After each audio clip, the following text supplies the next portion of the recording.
नमस्कार दोस्तों, आज के इस वीडियो में हम लोग सीखेंगे ग्राफ कैसे बनाया जाता है, स्टेप बाय स्टेप सीखेंगे। यदि आपने अभी तक ग्राफ के बारे में कुछ भी नहीं सीखा है, ग्राफ कैसे खींचा जाता है, ग्राफ कैसे बनाया जाता है, तो मैं आपको आज पूरा सिखा दूंगा स्टेप बाय स्टेप। आज के बाद आपको यूट्यूब पे सर्च नहीं मारना पड़ेगा कि ग्राफ कैसे बनाएं, ठीक है ना। देखिए हमने ग्राफ खींचा है, इसी प्रकार मैं आपको सिखाऊंगा कि ग्राफ कैसे बनाया जाता है। इसमें आपको 5 में 5 नंबर मिलेगा, एक भी नंबर आपका नहीं कटेगा। हमने देखिए एक समीकरण लिया है, ठीक ना। समीकरण है x माइनस वाई प्लस 1 बराबर 0, ठीक ना। इसको मान लेंगे समीकरण 1। इसको क्या मान लेंगे? समीकरण 1। उसके बाद है 3x प्लस 2y माइनस 12 बराबर 0। इसको मान लेंगे समीकरण 2। समीकरण 2, ठीक ना। ग्राफ खींचने के लिए हमें पहले x और y का मान चाहिए। x और y का मान यदि आप निकाल लेते हैं तो ग्राफ आसानी से आप खींच लेंगे, ठीक ना। तो इसमें क्या है, पहले समीकरण 1 को हल करके x y का मान निकालेंगे, फिर समीकरण 2 को बाद में देखेंगे। पहले समीकरण 1 को देखना है। लिखेंगे समीकरण 1 से, समीकरण 1 से चलेंगे। समीकरण 1 है x माइनस वाई प्लस 1 बराबर 0। देखिए बराबर में 0 दिया है तो हमें पहले 1 को बराबर के बगल ले जाना है। तो x माइनस वाई बराबर क्या हो जाएगा? बगल जाएगा तो प्लस है तो इधर का आ जाएगा तो -1 हो जाएगा, चिन्ह बदल जाएगा। बराबर के बगल जाएगा तो चिन्ह बदल जाएगा। अभी बराबर में 0 है, लेकिन जब हम 1 को उधर भेजेंगे तो प्लस है तो माइनस हो जाएगा, ठीक है ना। 0 हट जाएगा क्योंकि 0 में ना ही घटता है ना ही जुटता है। अब जब हम x बराबर निकालेंगे तो ये हो जाएगा -1 और y माइनस में है, बराबर के बगल ले जाएंगे तो प्लस में y हो जाएगा। मतलब x का मान निकल गया -1 प्लस y। अब हम क्या करेंगे, x और y का टेबल बनाएंगे, ठीक है ना, क्योंकि हमें मान चाहिए। x और y का टेबल बनाएंगे तब जाके हल होगा। अब हमें क्या करना है, थोड़ा हम यहाँ रफ करेंगे आपको समझाने के लिए। ये जो x बराबर आया है -1 प्लस y, ये y की जगह ऐसा मान रखना है कि पूरी हल हो जाए। मतलब y के जगह हम 0 भी रख सकते हैं, 1 भी रख सकते हैं, 2 भी रख सकते हैं, 3 भी, 4 भी, 5 अनंत तक रख सकते हैं। और माइनस में भी रख सकते हैं, -1 -2 -3 -4 -5 -6, कुछ भी मान रखिए। बस ध्यान रखना है कि ग्राफ पे एडजस्ट हो जाए, ग्राफ कॉपी पे। आगे समझ में आएगा कि एडजस्ट कैसे होगा, ठीक ना। ध्यान से देखते चलिए, समझ में आ जाएगा। तो हम y की जगह यहाँ 1 रख सकते हैं, 2 रख सकते हैं, 3 रख सकते हैं, 4 रख सकते हैं, 5 रख सकते हैं। सबका मान अलग अलग होता है, लेकिन ग्राफ पे आंसर वही जाता है। सबका आंसर एक ही निकलेगा ग्राफ पे। अब मेरा मन है कि हम यहाँ 1 रख दें, ठीक है ना, y की जगह। आपका मन करेगा कि हम 2 रख दें, वो भी सही है। आपका मन करेगा कि हम यहाँ 3 रख दें, वह भी सही है। आपका मन करेगा कि 4 रख दें, वह भी सही है।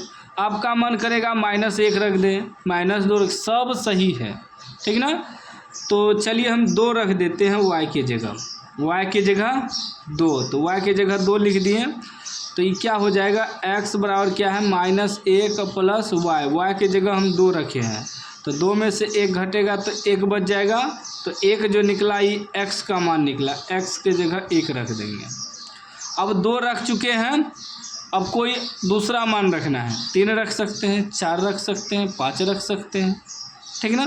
चलिए हम 5 रख देते हैं। क्या करते हैं, y की जगह अब की बार 5 रख देते हैं। 5 भी रख सकते हैं, -1 भी, -2 भी, कुछ भी मान रख सकते हैं, कोई दिक्कत नहीं है। आराम से मान बैठाइए, हड़बड़ाना नहीं है, मतलब घबराना नहीं है। अच्छा से मान आपको बैठाना है। तो अब की बार हमने y की जगह 5 रखा है, तो -1 प्लस y की जगह हमने 5 रखा है। तो 5 में से 1 घटेगा, 4 बच जाएगा। 4x का मान आ गया। समीकरण 1 का काम हो गया। अब क्या करेंगे, समीकरण 2 से चलेंगे। समीकरण 2 से, समीकरण 2 है 3x प्लस 2y माइनस 12 बराबर 0। 3x प्लस 2y माइनस 12 बराबर 0। जब हम 3x प्लस 2y बराबर निकालेंगे तो माइनस का है, बराबर के उबगल जाएगा तो प्लस का हो जाएगा। जब हम 3x बराबर निकालेंगे तो 12 आई प्लस है तो माइनस 2y हो जाएगा। जब हम x बराबर निकालेंगे तो 12 माइनस 2y इसके बटे में 3 आ जाएगा। यहाँ x के बगल में कुछ नहीं था तो आसानी से x का मान निकल गया y का मान रखने पे। यहाँ x के बगल में 3 था तो ये बटे में आ गया 3। अब फिर x और y का टेबल बनाएंगे, ठीक।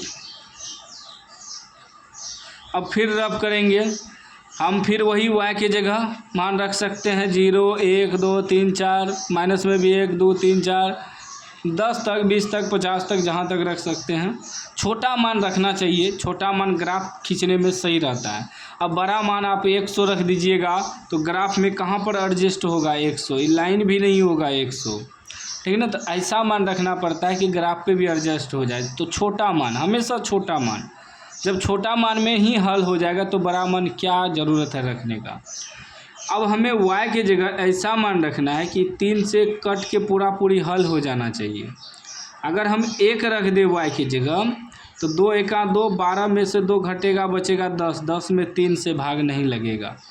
हम यहाँ 1 रख सकते थे क्योंकि इसके बटे में कुछ नहीं था, लेकिन यहाँ इसके बटे में 3 है तो यह भी देखना है कि पूरी कटना चाहिए। तो 1 तो हम नहीं रख सकते हैं। यदि हम 2 रखते हैं तो 2 दूनी 4, 12 में से 4 घट जाएगा 8, 8 में भी 3 से भाग नहीं लगेगा। अगर हम y की जगह 3 रख दे, 3 दूनी 6, 12 में से 6 घटेगा 6 कट जाएगा 3 से, तो हम क्या करेंगे y की जगह 3 रखेंगे, ठीक है ना। हमने क्या बोला कि ऐसा मान रखना है कि पूरी कट जाए। तो x बराबर आया है 12 घटा 2y बटे 3, तो 12 घटा 2y की जगह हमने 3 रखा बटे 3, तो हो जाएगा 12 घटा 3 दूनी 6 बटे 3, 12 में से 6 घटेगा 6 बटे 3, 2 बार में कट जाएगा। तो ये x का मान निकल गया 2, यहाँ 3 रखे हैं, ठीक ना। अब क्या करना है, एगो मान तो 3 रख चुके हैं। अब नेक्स्ट मान, दूसरा मान देखिए, अगर 4 रख दें, 3 तो रख सके, 4 रखे 4 दूनी 8 नहीं है होगा, 5 रखिए 5 दूनी 10, 6 रखेंगे 6 दूनी 12, 12 0, हाँ 6 रख सकते हैं, 0 हो जाएगा, 0 कर सकते हैं मान। यदि आप 0 नहीं करना चाहते हैं तब क्या करेंगे, 7 7 दूनी 14, 8 दूनी 16, 9 दूनी 18, 9 थोड़ा बड़ा मान हो जाएगा।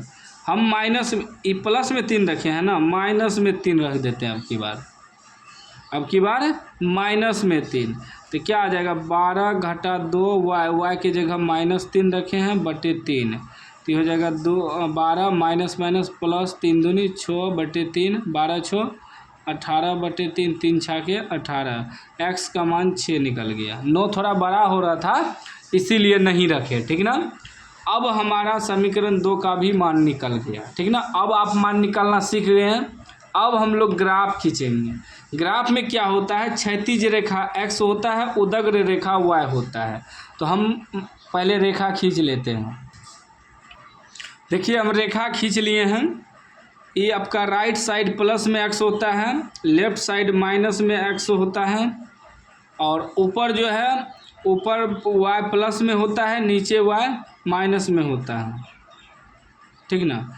ये x अक्ष हो गया, ये y अक्ष हो गया। अब देखिए मान, अब यहाँ बैठाएंगे पहले, ये 0 हो गया, 0 सबके लिए हुआ। राइट साइड में प्लस में 1 2 3 4 5 6 7 8, देखिए 8 तक ही आया, इसलिए बोले ऐसा मान रखना है कि ग्राफ पे एडजस्ट हो जाए, ठीक ना। हमेशा मोटा वाला लाइन पे मान को बैठाना है, ठीक ना। ये रेखा हम कहीं भी खींच सकते हैं, यहाँ भी खींच सकते हैं, इस पर भी खींच सकते हैं, बस मोटा वाला लाइन पे ही खींचना है। ये मोटा वाला लाइन है, इसी पे खींचेंगे। तो ये आप बीचों बीच रखिए, अच्छा रहेगा। फिर इधर लेफ्ट साइड में -1 -2 -3 -4 -5 -6 -7 तक आया। इसीलिए बोले थे ऐसा मान रखना है कि ग्राफ पे एडजस्ट हो जाए। यदि हमारा मान यहाँ x में प्लस में कहीं चलाता, x के जगह 10, तो कहाँ पर एडजस्ट करते, इसलिए हमेशा छोटा मान रखना है। y में क्या होता है, y अक्ष में नीचे माइनस में होता है, -1 -2, हमेशा मोटा वाला लाइन पे ही लिखना है। -3 -4 -5 -6 -7 -8 तक आया, y भी। ऊपर प्लस में होता है, +1 +2 +3 +4 +5 +6 +7 +8, प्लस लिखते नहीं है बट प्लस में हुआ, ठीक ना। अब देखिए ये x का मान 1 y का मान 2, ऊपर नीचा लेना है, x और y दोनों लेना है। x का मान 1 y का मान 2, देखिए दोनों प्लसे में है, x का मान 1 y का मान 2, ये x अक्ष है, x का मान 1 प्लस में यहाँ है और y रेखा पे प्लस में 2 कहाँ है, यहाँ है। तो ये x 1 y 2 यहाँ मिलेगा, ठीक। x 1 y 2 प्लस में यहाँ मिलेगा। फिर देखिए x 4 y 5 दोनों प्लस में है, x 4 y प्लस में 5 यहाँ है, तो x 4 y 5 यहाँ मिल रहा है इसे, ई बिंदु।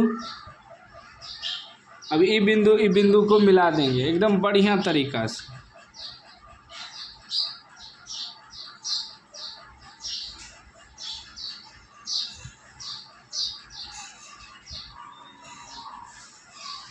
एगो मिला दिए, ये हमारा बिंदु क्या है, बिंदु लिख देना है x1 y2, x1 y2, पहले x होता है फिर y होता है हमेशा, फिर है x4 y5, x4 y5, और ये समीकरण 1 है, समीकरण 1 को लिख देंगे। समीकरण 1 है x - y + 1 = 0, x - y + 1 = 0, समीकरण 1। फिर दूसरा देखिए समीकरण 2 का मान, x2 y3 दोनों प्लसे में है, x2 y3 x2 y3 दोनों प्लसे में है, यहाँ आ गया x2 y3, ठीक। उसके बाद देखिए x6 प्लस में y3 माइनस में, x6 प्लस में y3 जो है माइनस में है, x6 y3 यहाँ मिल रहा है, ठीक ना, x6 y3। अब ई वाला बिंदु मिला देंगे,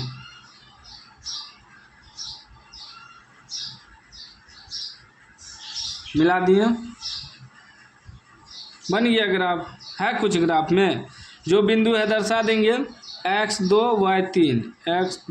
y3 हमेशा पहले x फिर y, x6 y-3 x6 y-3, और इस समीकरण 2 है दर्शा देंगे 3x + 2y - 12 = 0, 3x - 2y + 2y - 12 = 0, समीकरण 2। इससे दर्शाने से पूरा नंबर मिलता है, 5 में 5 नंबर। अब यहाँ क्या है, x और y का हमें मान निकालना है, ठीक ना, हल दिखाना है। तो देखेंगे समीकरण 1 समीकरण 2 एक दूसरे को कहाँ पे काट रहा है, तो समीकरण 1 समीकरण 2 एक दूसरे के इस बिंदु पर काट रहा है, इस बिंदु पर समीकरण 1 समीकरण 2 काट रहा है, ठीक ना।